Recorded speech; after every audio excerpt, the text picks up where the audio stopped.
Are you feeling like it's harder to lose weight as you get older? Maybe your clothes are feeling tighter and you don't want to move up another size. Does it just seem impossible to lose weight? You know that your hormones are changing. Well, today we're going to be talking about my 3 top tips for losing weight for women over 40 so that you can start to fit back into your clothes and feel great. So I'm so glad you're here today. Hi friends, and welcome to the Healthy Beyond 40 show. I'm Michelle, mom of 4 and military wife. I have my doctorate in physical therapy and I'm an online personal trainer, health coach, and yoga teacher. Do you wish that you had more energy and could get into shape? Do you feel like you're struggling to lose weight? Maybe you've tried a diet before, but it just wasn't sustainable, and now you don't know how to get started. We're going to look at health holistically here, and most importantly, keep things simple and quick. If you're ready to develop healthier habits, exercise consistently, and lose weight sustainably without long workouts or following strict diets, then you're in the right place. In this podcast, I bring together my expertise with real life strategies. No magic pill here, so lace up those shoes and get moving. So let's dive right in it today. So I'm going to be going over my 3 tips for losing weight for women over 40 so that you can fit back into your clothes and really just feel great. So as we get older, our hormones are changing and our body changes. But a lot of times we're also changing things in our lifestyle, like how much we move, how much we exercise, what we eat, and all those have a big impact, especially together. So when we take these little lifestyle changes that we have made and put them together, that's where we start seeing that impact together. So tip number 1 is assess how much you're moving. So if you've ever been around a little kid, you will see that they move a lot, especially those little ones, 5 and under. They are just constantly moving. They'll tumble, roll side to side. They're burning a lot of energy. And if you think of people as we get older, maybe through college we're moving more, we're walking further to those classes, and then we start a job and we become sedentary. We might have moments where we are more active and when we're not. But overall, we're going to notice that most of us start to move less. And this movement affects our metabolic rate. So, of course, we always think things like exercise, where we're getting a big calorie burn in, is going to affect our weight loss.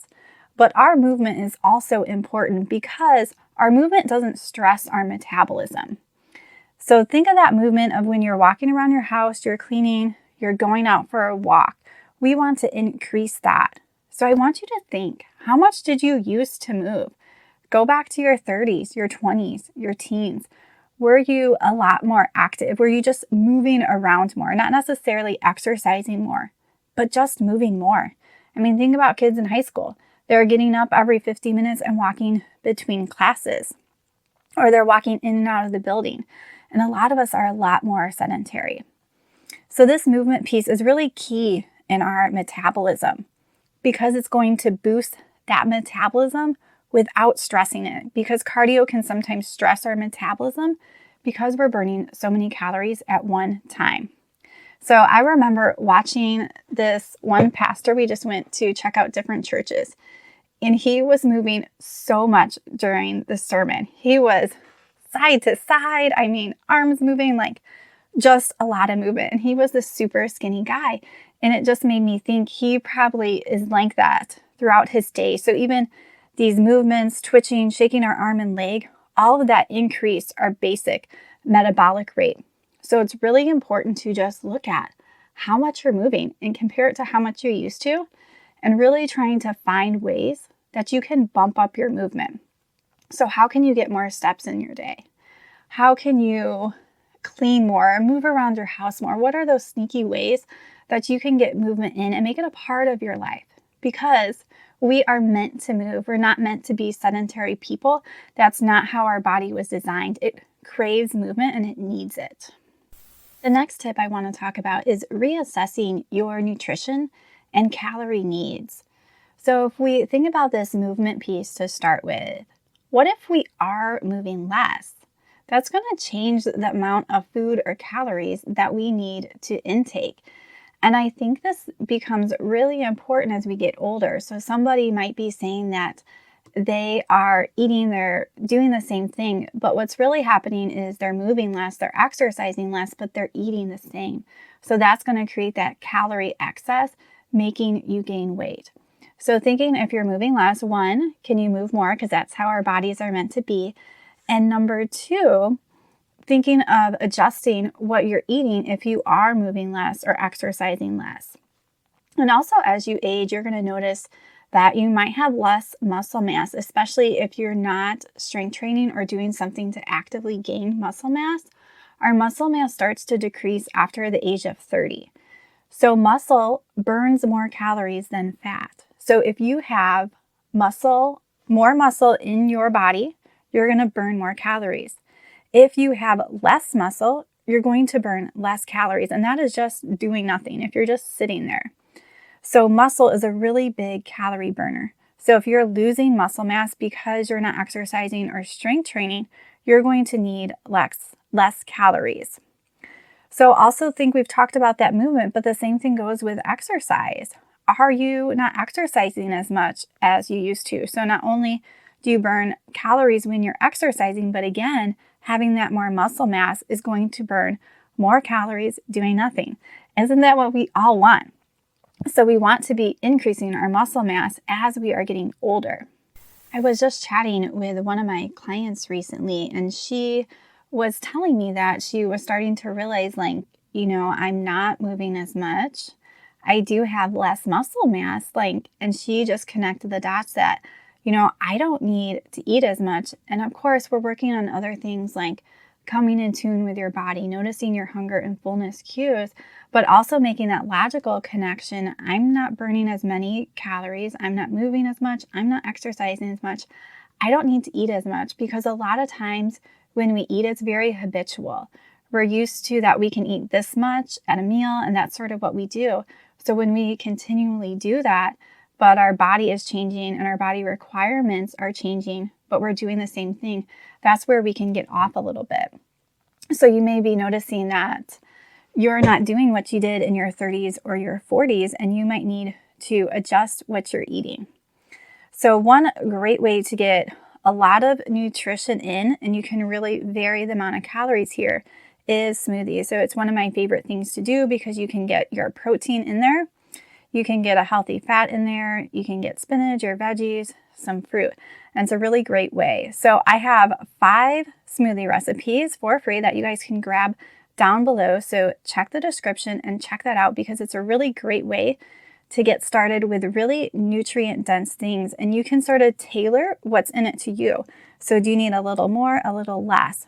But you always want to make, when you're having a smoothie, especially if it's for a meal, that you are eating enough. What I see commonly is people make smoothies, they don't put much fat in it, so they have a little bit of fruit and they have spinach and maybe they add some protein powder, and it just really doesn't have enough calories and density and fat in it to hold them over for a meal. So make sure that if you're using that smoothie for a meal, that you are making it filling enough for yourself. And my third tip that I've alluded to a little bit already is strength training. So like I said early, you start losing muscle mass in your 30s. So you need to actively put on muscle.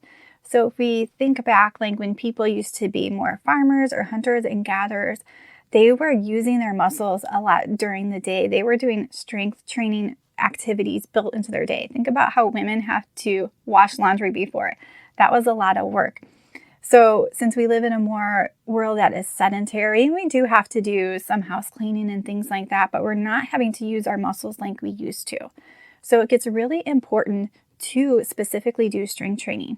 And I want you guys to strength train at least 3 times a week, because you start to lose that muscle mass within 48 hours. So I want you to put on the muscle and keep the muscle on your body and maybe put on a little extra. So you have to actively work those muscles. So that means when you're exercising, you want those muscles to feel the burn. So when you are feeling the burn, that means you are working your muscles, and it's telling your muscle tissues to rebuild and to grow more. So if you think of an elderly person and you're looking at them, a lot of times the first thing you'll notice if you're looking at their body composition is they don't have a lot of muscle mass. And this is what happens. So you can think about in your 40s all the way to someone in their 90s. They are not going to have a lot of muscle mass. And that's what we want to slow down, because we want to keep that muscle in our body. We want to keep us strong so that we can balance, so we can move well, so we can keep our metabolism up. So when you start to put on muscle with strength training, you're going to start to get in shape, because we want to feel good walking up the stairs, chasing after our kids. Maybe if we have to carry in something from the grocery store, we want to feel in shape and feel strong. When you also strength train, you start to tone your body. So muscle is smaller than fat. So you can weigh the same amount of pounds, but if you have more muscle, you're going to be more slim and more toned. So as you strength train and you build muscle, you'll be able to add that shape and that tone to your body. So the other thing that I love with strength training and even movement is, especially if you do this after you eat, we eat food, and that food is energy. And that goes into our bloodstream as glucose. And if we move or exercise after we eat, we start to use that glucose that's in our bloodstream, and this helps to regulate our blood sugar. So this is really important when it comes to health and regulating blood sugar. So for example, if after you eat, 10 minutes after, try walking around, doing some squats, finding some movement. So you're using those muscles, you're getting that movement in, and you're building strength. One of my clients that I've been working with recently, we've been working on these 3 pieces: her movement, her nutrition, and her strength training, because she was really struggling being at a higher weight and knowing that she really wasn't healthy where she was. But she felt really stuck as she got older, went through menopause, just gaining the weight, and it just felt really stuck and like she couldn't do anything about it, that it was really too hard. But we started with all of these pieces, working on figuring out how we can get more movement in her day, working on how we can change her nutrition and also increase her nutrition. So making sure she was getting more nutrients, getting the right amount of protein and fat, and really looking at how much she needs to eat and making sure that she was feeling full. So I'm always asking my clients as they are changing things in their nutrition, are you hungry? Because that tells us a cue. And I don't want my clients to be hungry or starving, because that is not sustainable. And that's telling us something's off in the body. And then we also worked on doing strength training and yoga for strength training. And as we started to put all of these pieces together, it wasn't a super straight downhill line.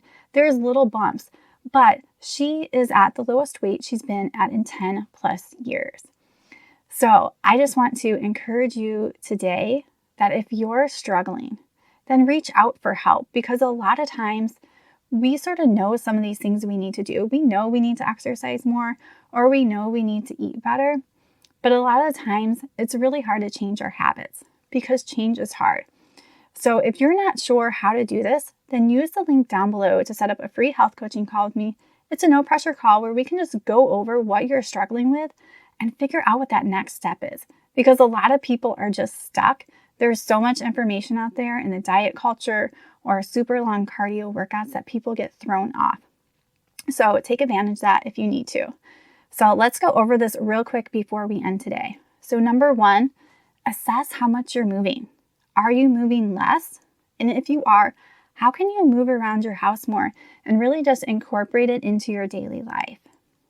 Tip number 2, reassess your nutrition, what you're eating, and your calorie needs. If you're moving less, do you need to eat less?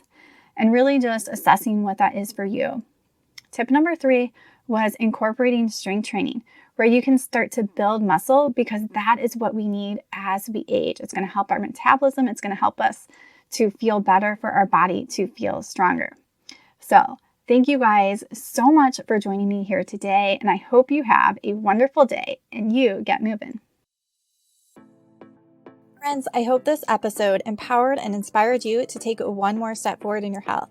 The number one way you can thank me is to just leave a quick review. Not only does this help the podcast to grow, but I love hearing the positive impact this show has had in your life. Our world doesn't make it easy to be healthy, so having the right community around you is key. So join my free, private Facebook group. The link is down below. Change is hard, but believe me, my friend, with the right tools and support, you can do this.